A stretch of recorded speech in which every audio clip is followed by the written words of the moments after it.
Ça y est, la Chine a à présent son lanceur réutilisable. SpaceX se prépare pour son 13e vol du Starship. Que s'est-il passé ?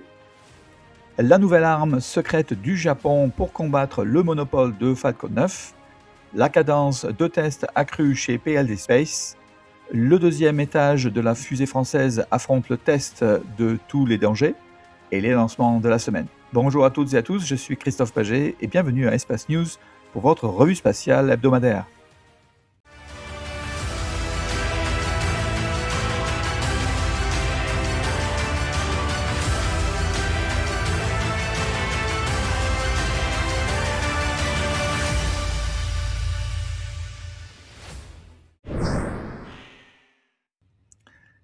Le 10 juillet 2026, la Chine a marqué l'histoire spatiale avec un vol inaugural réussi de sa fusée Long March 10B.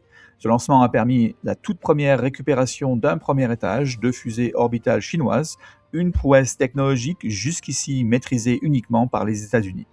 Pour y parvenir, la Chine a inauguré une méthode innovante.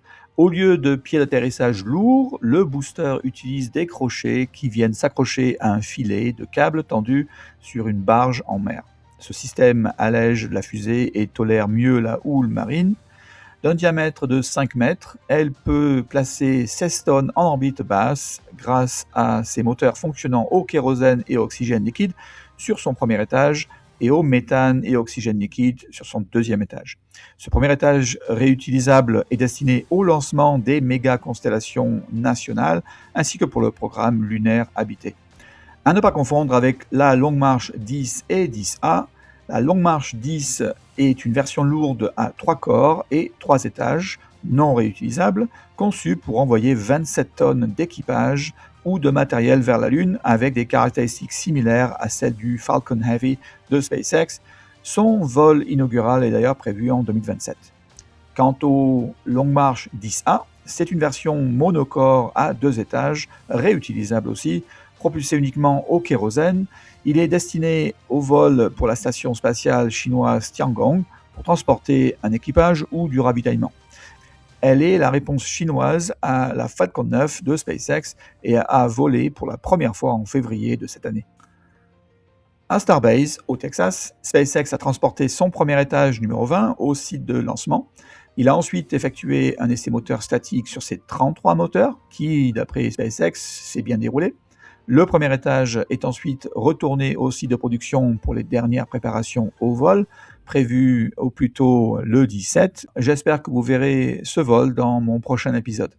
La FAA vient de clore l'enquête sur les défaillances du Starship durant le vol numéro 12 précédent et en même temps donne le feu vert à SpaceX pour le vol suivant de la semaine prochaine, apparemment.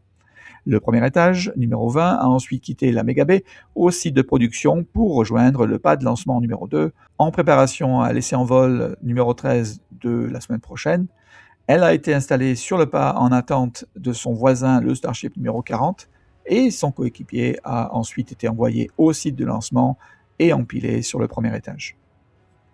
SpaceX a essayé d'envoyer sa fusée le 16 juillet, mais à cause de moteurs, le décollage a été annulé et repoussé à quelques jours. Le 11 juillet 2026, l'agence spatiale japonaise, la JAXA, a franchi une étape majeure en réutilisant le premier vol d'essai de son prototype de fusée réutilisable, le RVX, ou Reusable Vehicle Experiment. Développé en partenariat avec Mitsubishi Heavy Industries, ce véhicule de 7,3 mètres de haut a décollé du centre de test de Noshiro au Japon. Durant ce vol d'environ 40 secondes, la fusée s'est élevée à 11 mètres de hauteur et a effectué un vol stationnaire et s'est déplacée latéralement sur 16 mètres, puis a réalisé un atterrissage vertical parfait sur ses 4 pieds qui font également office d'amortisseur. Ce succès est crucial pour le Japon, qui cherche à maîtriser le vol vertical réutilisable afin de réduire drastiquement ses coûts de lancement et concurrencer SpaceX. À terme, les technologies validées par le RVX serviront de base pour concevoir le successeur de la fusée H3, ainsi que pour le projet de lanceur européen Callisto mené avec la France et l'Allemagne. L'entreprise espagnole PLD Space a réalisé des progrès décisifs pour sa fusée réutilisable Miura 5. Sur le plan financier, elle a bouclé une levée de fonds massive de 210 millions d'euros au début 2026, incluant un prêt de 30 millions de la Banque européenne d'investissement et l'entrée de Mitsubishi Electric. Techniquement, PLD Space a validé les tests de poussée et de modulation de son moteur TPREL-C, essentiel pour contrôler la rentrée atmosphérique du premier étage. L'entreprise a également commencé les tests de qualification des réservoirs et du deuxième étage. Forte de ces avancées et de la signature d'un premier contrat commercial avec Satelliot pour 2027, la Mura 5 prépare activement son vol inaugural prévu fin 2026 depuis Kourou. La start-up française Latitude a récemment franchi des étapes stratégiques majeures pour son micro-lanceur à 2 étages, qui a d'ailleurs officiellement abandonné le nom de sa fusée Zephyr au profit de l'appellation sobre Notre Lanceur, ou plutôt Our Launcher.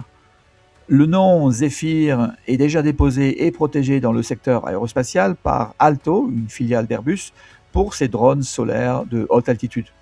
Est-ce cela la seule raison? On n'en sait pas plus.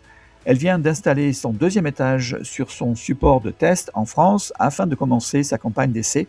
Sur le plan industriel, l'entreprise progresse dans la construction de son usine de fabrication de Reims, soutenue par le plan France 2030, et développe activement son moteur Navier imprimé en 3D.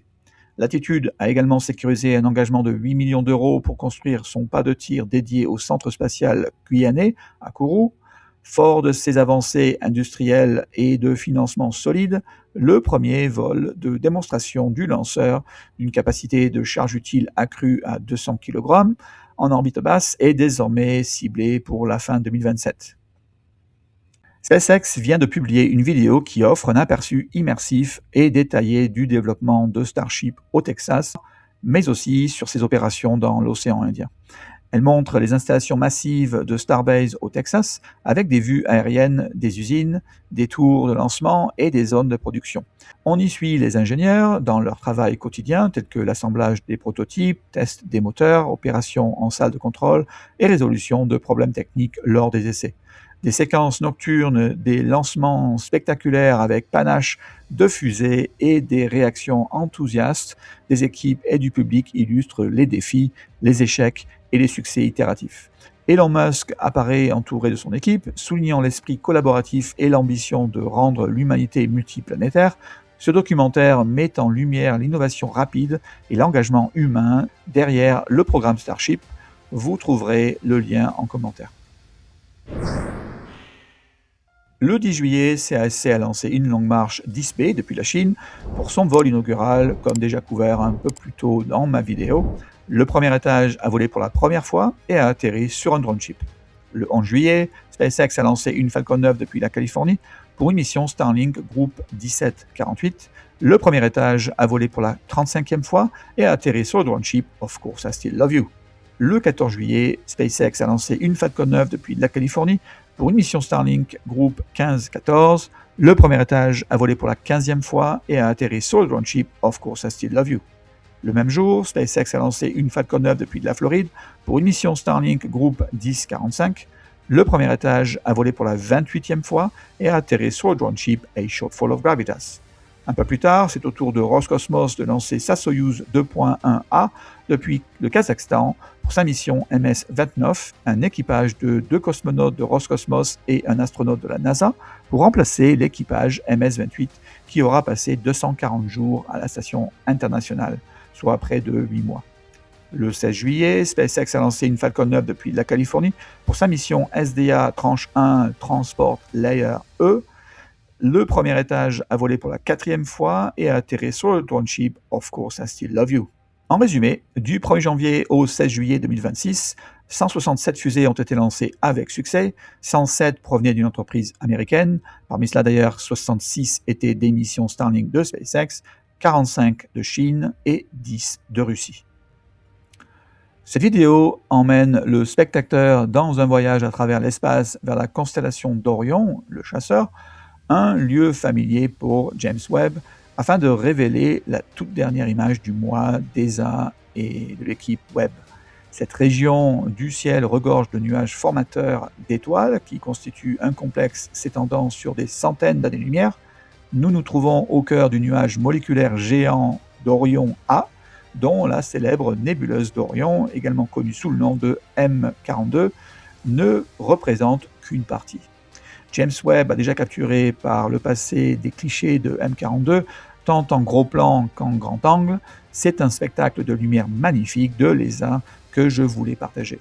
Merci d'avoir regardé votre chaîne Espace News. À bientôt pour un nouvel épisode de votre Actualité spatiale.